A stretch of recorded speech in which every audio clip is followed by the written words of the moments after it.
Durangoko aurrekontu parte hartzaileak martxan dagoz.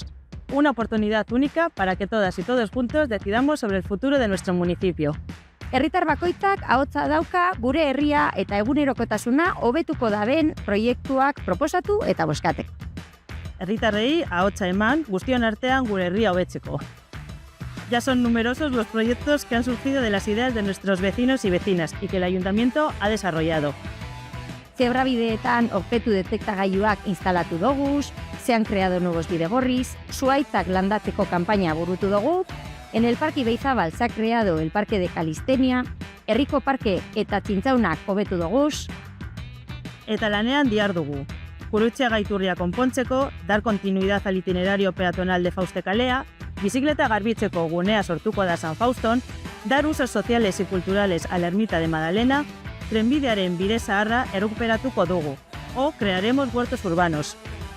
Orain, aukera berri bat daukazu Durango are herri aberatzagoa egiteko proiektuak proposateko.